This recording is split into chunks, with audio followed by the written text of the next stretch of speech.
thanks for preparing the food, kiddos. Uncle Ein hasn't really been looking too good for a few days now. I appreciate it. You kids must have borrowed that old cookbook in the cupboard. A friend gave that to me. Morgan. I wonder how he's doing these days. He's a good guy. He's a monk from the circle of Saint Lin Su. It's a monastery dedicated to enlightenment by training in the martial arts. And I mean intense training. I've trained with some powerful warriors in my time, but that was throughout my years. These monks have to fight instructors and even other, more experienced students on a day-to-day basis. Come to think of it, I've met plenty of interesting people on my travels. If you kids think I'm special, there's plenty of people out there with extraordinary abilities. They're just the type to make a point of not showing it off to other people like a performer. I guess there's exceptions. There's a few performers out there with said abilities, I guess. Am I going to be able to tell a story tonight? Well, I'm already talking, and I'm already here. So, I think I can think of a story tonight. Now, like I said, there's some people out there with powers and skills that are one of a kind. And other times, it's not even something that's very different or unique. I would consider people with mastery in a certain field to be pretty impressive on its own. There's plenty of alchemists out there who know how to make potions and medicine, but I would still consider Zephyia unique, because her ability to brew potions, really strong ones at that, and medicine is unmatched. And useful, by the way. She's given me a good few of them in our adventures together. And she's able to do that kind of work on top of her regular duties. I also knew of a dragonborn blacksmith who was part of the exploration guild. I fought him once. A talented blacksmith and a good fighter. He can get a little too angry sometimes, though. Who else? I knew a druid who traveled with a boar. His name was Umaga. He seemed like your everyday free-spirited nomad, but he's an emissary for nature itself, as you would expect from a druid. He travels all around the continent like me, using his powers to protect nature in a surprisingly destructive way. Have you seen a wall of fire before? I saw my first one from him. But he did that to protect me from a hail of arrows.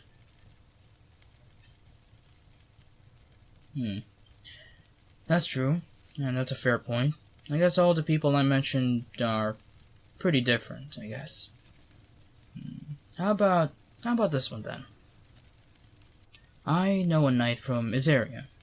He serves Helmut Orthros, and he's currently one of his personal bodyguards, while also helping him carry out his duties as a blood hunter, if you remember him. He's young, but he has the spirit, and he has an interesting story. Now, I came back to Iseria when Helmut sent me a message via courier. I was actually planning my travel to this region, actually, the Dominion of Olmark. I had to get things ready since I had to go through the forest called the Forest of the Fragile Weave. It's known for its malicious spirits and fey creatures, so I need to have some kind of preparation. I had a necklace made by a friend in the town I was staying in, but she said it would take a while to create it, alongside the potions I also ordered from the local alchemist. So I had time to kill. The trip to Azaria was still a day or so on horseback. Having the magic horse that doesn't get tired really speeds up the travel, by the way. So I got to Azaria with no problems, and I met up with Helmut in a high-end tavern, somewhere where we could talk privately. And with him was Artur, his personal bodyguard on paper, but actually an accomplice in his hunt for monsters.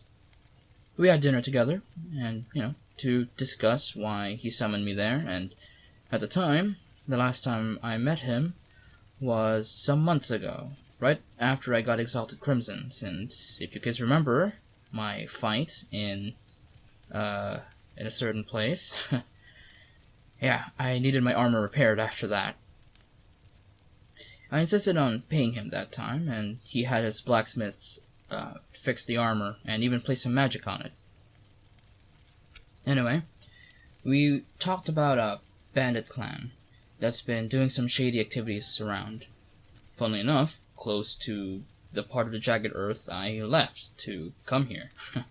But not into the spooky forest just yet. Or at least not the areas where the forest's supernatural activities are concentrated. The bandits were kidnapping people, but they weren't asking for ransoms or anything.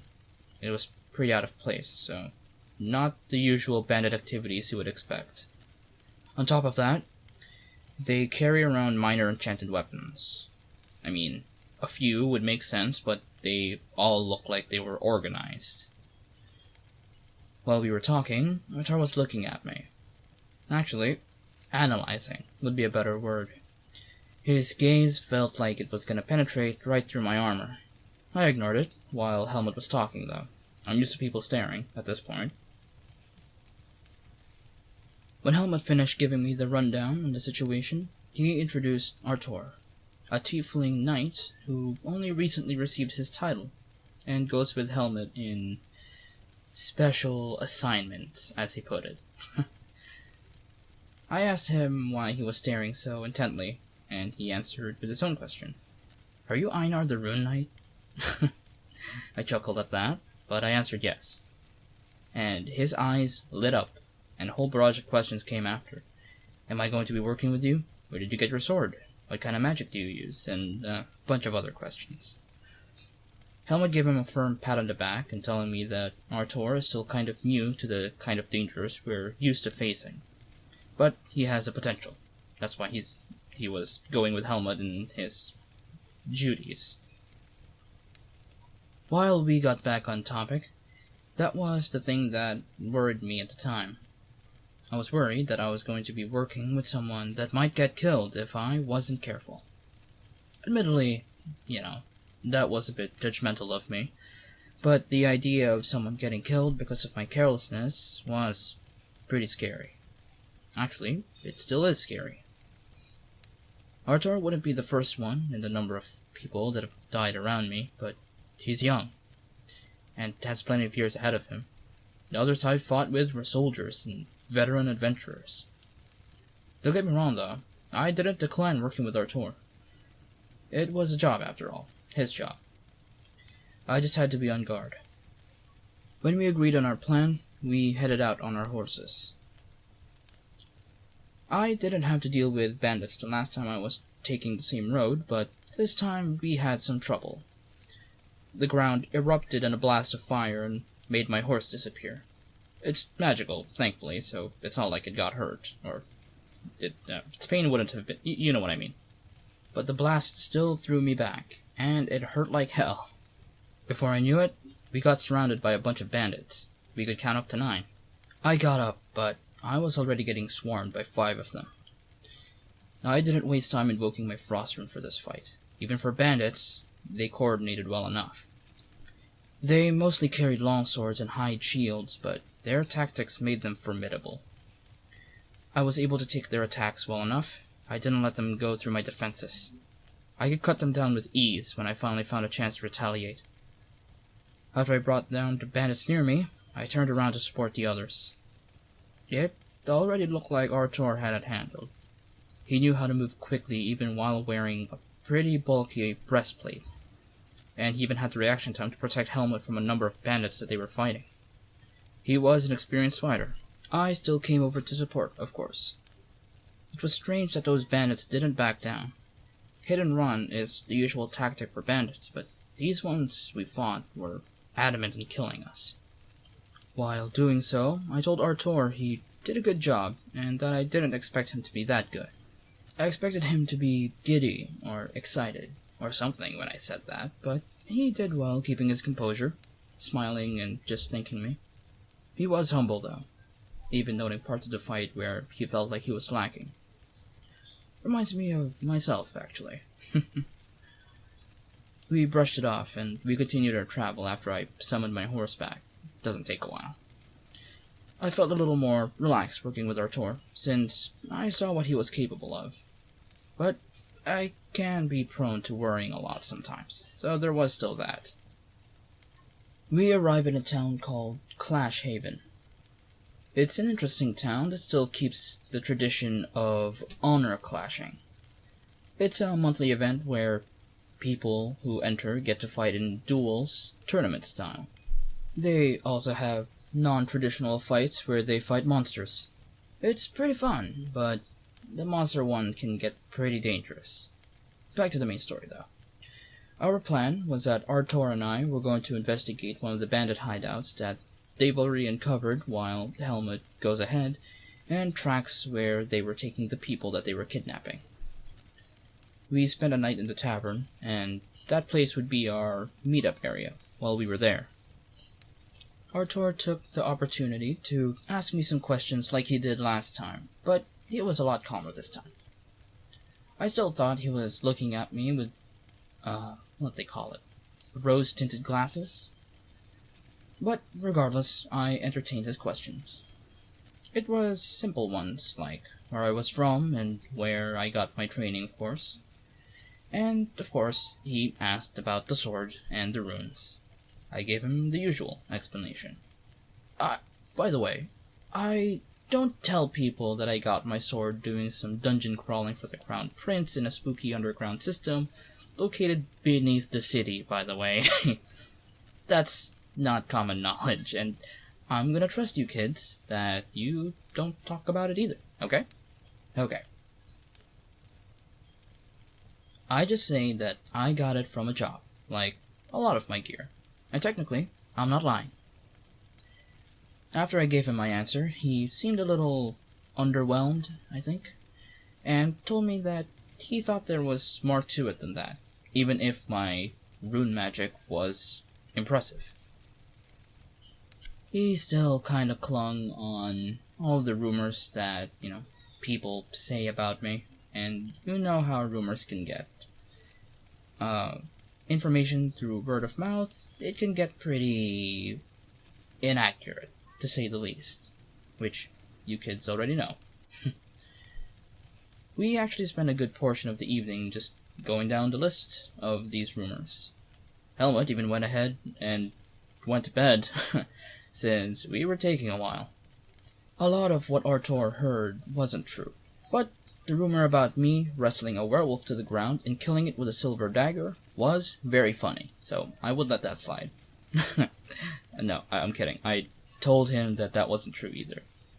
But regardless, that was interesting. No, at the time I haven't fought a werewolf yet. Yes, I said yet. The conversation with Artur was interesting though, and he was even asking how I did the things that were true. Some of those things included hunting rare monsters and solving a small village's mystery murders. Looking back on it, I don't think I noticed how intently he was listening. I asked my question after he was finished with his. "Why are you so interested?" I asked him. He deflated a bit, but keeping a smile on his face like he was hiding something. He took a big gulp from his drink and just said, "I just want to be stronger, sir." Then he said he was going to bed. I thought I offended him at first, but there was something behind that facade, a very light facade, that gave me a hint on what he was feeling. Morning came, and we had breakfast. We had one last chat about our plans, and we set off to do our work. First on our list was our investigation on the bandit hideout. It wasn't that big, and 2 people could clear it out easily enough, but they were cooped up inside an abandoned mine northwest of town. The job seemed easy enough, right? Well, it got real complicated when we got to the area. We were supposed to be fighting bandits, but what we found were coal men. In case you kids forgot, they're the people with coal black skin that have ridiculous resilience. Yeah, the ones that don't go down even from what would look like a fatal blow. I told Artur what I knew before we made our next move. He didn't look fazed though. He looked like he was ready to fight, like always. I can appreciate that. He even already had a strategy, by the way. Stick close and don't let them come to us, he said. He was always trained to fight with a partner, so our movements should flow well. A good strategy always looks solid on paper, but in practice it can still get a little messy. And these creatures fought with their unbridled force. They were reckless in their attacks because they could afford to get hit. Even from something as devastating as Exalted Crimson, they could still keep fighting. I was winded from that fight, and I only took one out. There were still 2 more that I had to take care of in my area. Even worse, Artur and I got separated after a brute made us reposition. A big one. He was mutated and exceptionally strong. I was planning on saving my powers for later, but it was getting extremely dangerous, so I invoked Giant's Might. I got the upper edge on the enemies around me, thankfully. The only one that could still face me in battle was the brute that was built like a brick house, and its warhammer wasn't exactly something my armor could stand against if I got hit. The brute's mutation around its body made it so much more stronger than any person. The same goes for any regular coalman, but even their mutation wasn't severe at all, if any. Speaking of coalmen, when the brute had my attention, they began to concentrate on Artur. And that's where I began to panic a little. It felt like when I dug through the brute's skin with my sword, I wasn't doing anything at all, while Artur was getting swarmed. What I didn't notice during that intense fight was that Artur kept his composure while he fought, and he was fierce, despite the toughness of the coalmen. He was still chopping them down with his battle axe.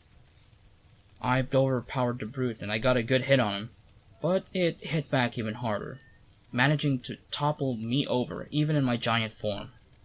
I felt the impact of my back as I fell over, but it was alright. I already had my next moves planned out. Then I got to watch Artur drop his shield and throw a hand axe at it while rushing the brute down with his battle axe, followed by one very quick and precise chop across its torso where I first hit, followed by a backstep, and then transitioning to a leap with 2 hands on the haft of his axe and bringing it down on the brute's head, splitting it in half. Yeah, I had the same reactions as you did, kiddos, but I kept it to myself. Right there, I knew that he wasn't just any knight. I could finally see that potential that Helmut was talking about. I reverted back to normal signs after the fight, and we bumped fists. We were both winded, but the difference between us was that he looked like he went jogging, and I looked like I went on a marathon. I didn't forget to express how impressed I was of him, and thanked him for the support. Because, well, I really was. He was almost a whole decade younger than me, and it felt like he already had more combat expertise than me. The only thing that he told me, while we took some healing potions before entering the cave, was, "Thank you, sir, but my strategy didn't work out too well. Better luck next time," and he chuckled. Like he didn't just cut down most of a squad with his axe out of sheer willpower and strength. It almost makes me jealous. Why? Well, how would you feel if you felt like your talent was one of a kind and someone comes around who does the exact same thing, but even better? But, like I always say, to myself and to others who might need it, you can't measure talent. You have it, or you have something else. If you meet someone with the same talent as you, it's still going to be down who's cultivated their talent better. What if someone doesn't have a talent? Well, I would say that's impossible, kiddo. Everyone has a talent. They just have to keep doing new things until they find out what it is. Alright, left lesson over. Back to the story. We entered the cave, and it was covered in some kind of black sludge that kind of resembled a very watery moss. It was gross, to say the least. Artur took a torch from one of the sconces and reluctantly put it close to the sludge. It lit up, and the fire quickly encroached on whatever sludge it could touch. After the fire was gone, it left the spot spotless, clean, as if the sludge never touched it. Artur just said it was a good guess just because of its texture. I shrugged my shoulders. I was as comfortable. I didn't have to worry about weird sludge getting on my skin or boots. We headed forward. Artur took the lead and burned down whatever he could while we covered some ground. It wasn't too tight in the tunnels, but I wouldn't be able to swing wide if Artur was too close. Strangely enough, we didn't face any opposition inside, so we were free to investigate and, burn away more sludge. We found a room covered in that stuff. The disgust on our face was pretty apparent at the time, and we just nodded to each other and just started tossing lit torches in there. It worked, and cleaning the floor, but when the sludge started writhing and literally taking form as they removed themselves from the walls and ceilings, we kind of took that as a cue to pull out our weapons again. It was pretty terrifying. It's like a room coming to life. As an example, for weird things I've gotten from my journeys, I've had a potion of deflection, and I dumped that all over my plate armor. It would coat my armor in a temporary layer of magic that would make it tougher to punch through. I wasn't the only one with an ace up his sleeve, though. Artur pulled out a scroll and unfurled it right in front of the strange sludge creatures that kind of look vaguely humanoid now. From what I saw, he just used a scroll with a spell inscribed onto it. The spell was Burning Hands, by the way. He told me later that his vambraces were magical and actually allowed him to use spell scrolls, even if he wasn't trained in the arcane. Very interesting. I wish I had me one of those, honestly. Anyway, the sludge creatures caught on fire and it seemed effective, but they were still standing, and also they were on fire, so it kind of made them look extra scary. I'm just saying. But that just meant we had to cut them down the old-fashioned way. It was difficult. Effective areas kept shifting from its body. Sometimes I would hit sludge, other times I would hit something solid and, would actually hurt it. After some time, though, Exalted Crimson began to light up. It would do it on occasion, but I never really understood its mechanics. What I do know, though, is that I know it begins to light up like this in heated battle or devastating blows, but that's still kind of vague. Anyway, I brought down the might of a giant on this sludge, and it wasn't gonna get back up. Unfortunately, my sword did get stuck on the sludge while it was dissolving, so I couldn't protect myself from the second creature. Luckily, Artur and his lightning-fast reflexes managed to step into my space just to stop the sludge monster's sharp claws from rending my armor, and he even used his shield to give it a nice love tap across the face as he got back to position. And while he did that, I got my sword back. I cut it in half while it was still dazed, and my reflexes weren't something to laugh at either. I was able to summon a defensive rune right behind Artur while he blocked an attack from his front. We cleaned up the mess swiftly after that. Again, winded, but it actually looked like Artur broke a sweat this time. We torched the creatures into nothingness, by the way. We found out the room was where they kept captives, although no bodies or skeletons. We searched through some more, but we found nothing but more sludge. We did our best to clean all that up while we exited. We actually had some time to talk during our exploration of the caves. It's where I learned more about the kid. He grew up poor and he was discriminated against because, in his particular region, at least at the time, had a disliking for tieflings. They think they're born evil and a bad influence on society. Growing up, he could barely find work to support his single mother and younger siblings. His father died early on in his life. He wasn't good at any particular skill, so he mostly was just muscle, carrying things from place to place, and even then, he was still being called names and being insulted for what he is. I never broke, though, he told me. My mother always told me that hate was an endless cycle, and I want that hate to end with me. It's the best I can do. Strong words for a kid his age. I don't think I was that profound when I was that young.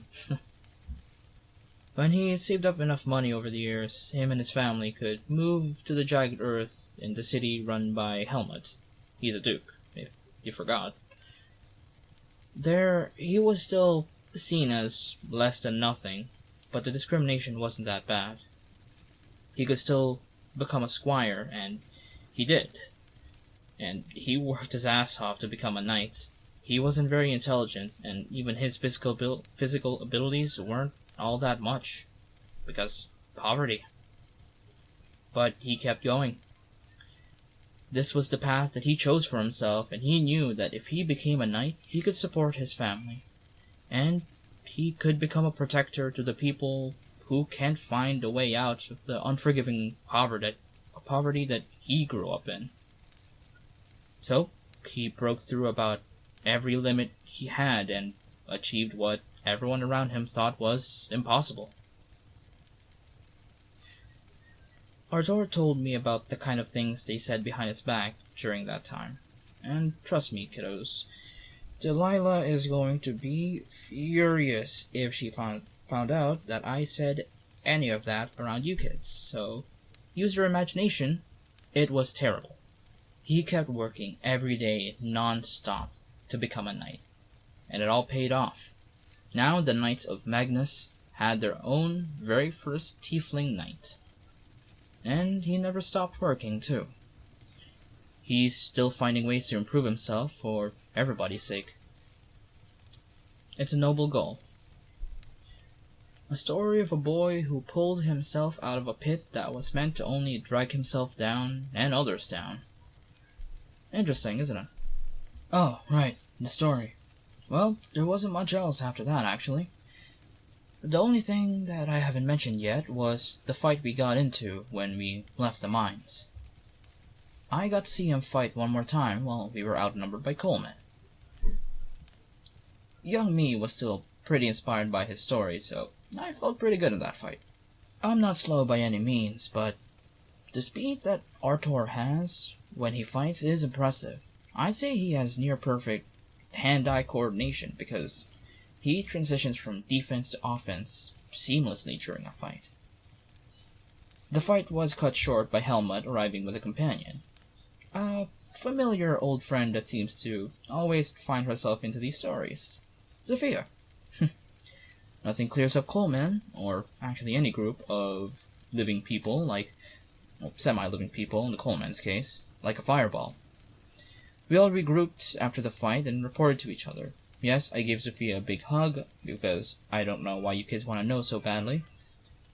And apparently, there was a huge nest of these Colemen and cultists in the area that Helmut investigated. And, with cultists involved, Zafia was obviously going to be there. Especially with that kind of activity.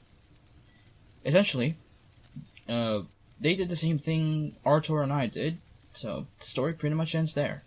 We all catch a drink back in the inn, and we have a quiet chat about today's work. We investigated a little further, but maybe I can save that for another time. Although, now I can circle back to my original point at the very beginning. You don't have to be supernaturally gifted, be born into a tradition, or be chosen by some kind of god, or, to be somebody in your own story. That's why I wanted to talk about Artur. He grew up with nothing except a little shack to himself along with his family, and he still grew up to be a champion for the less fortunate, a model knight. The only superpower he has is not giving up, and other people laughed at him for that, but he took it in stride, and he made it work. Sometimes not giving up is the best thing you can do for yourself and everyone you care about. Consider that today's lessons, kiddo.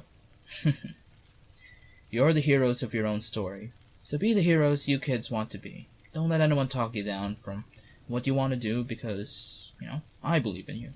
And more importantly, you should believe in yourself.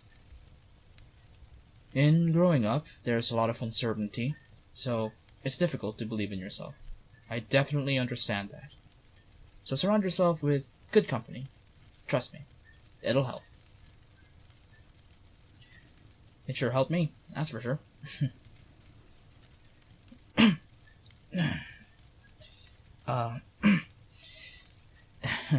I think that's enough for tonight, kiddos. I have to get my beauty sleep so I can get better.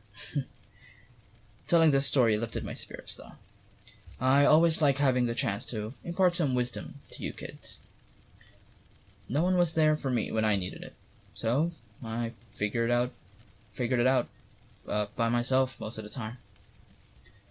It's funny how time changes a man, huh? Well, good night, kiddos. I'll be getting up from my chair soon. You guys go on ahead. Have a good night.